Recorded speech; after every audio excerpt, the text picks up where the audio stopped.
Hello student. Ramdhari Gupta खंड 1 प्रतिलेखन संख्या 5। डिटेक्शन स्टार्ट होगी 5 सेकंड में। Ready start. उपाध्यक्ष महोदय, वित्त मंत्री को देश की आर्थिक स्थिति और निर्धनता के संबंध में जितनी जानकारी प्राप्त होती है उतनी किसी अन्य मंत्री को संभव नहीं होती।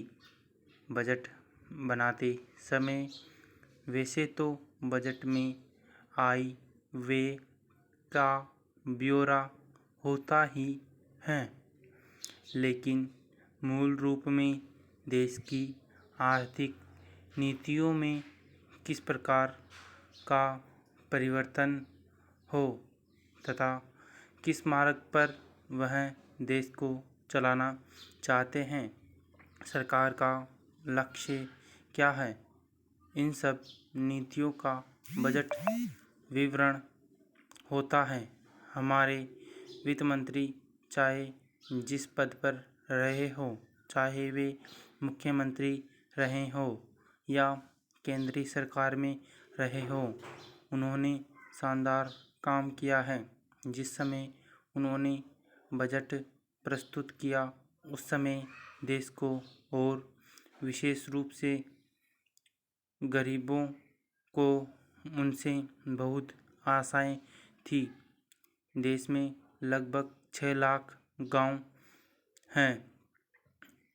उनमें जो बेरोजगारी है, गरीबी है, उसके संबंध में देश की जनता को उनसे बड़ी आशाएं थी और जनता देखना चाहती थी कि इस अवसर पर सरकारी नीतियों के द्वारा देश को वे क्या मार्गदर्शन देना चाहते हैं।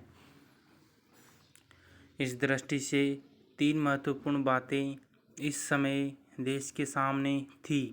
देश का आर्थिक विकास तेजी से हो, अधिक लोगों को काम मिल सके और मूल्यों में स्थिरता आए। जहाँ तक इन 3 उद्देश्यों का संबंध है, हमने देखा है कि उस ओर कुछ प्रयत्न हुए हैं। विशेष रूप से गरीबी हटाओ के संबंध में इस देश में जो चर्चा चल रही है, इस बजट में कुछ सीमा तक उसका उल्लेख मिलता है, क्योंकि जितने भी प्रत्यक्ष कर लगे हैं वे ज़्यादातर धनी लोगों और विशेष रूप से शहरों के लोगों पर लगाए गए हैं। इस तरह से जो एक प्रकार का आर्थिक असमानता हमारे देश में चल रही है, उसको दूर करने का प्रयत्न अवश्य किया गया है।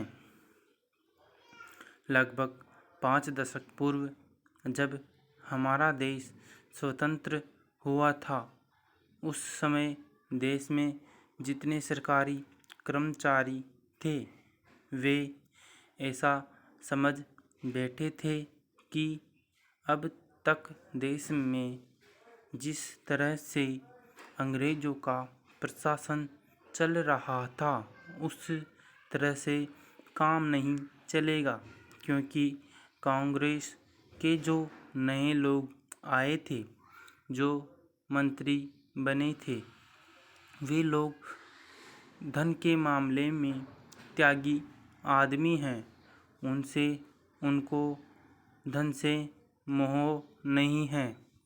लेकिन बाद में उन्होंने देखा कि हमारे मंत्री लोग भी उस तरह से शानदार जीवन पसंद करने लग गए जिस तरह से अंग्रेज करते थे।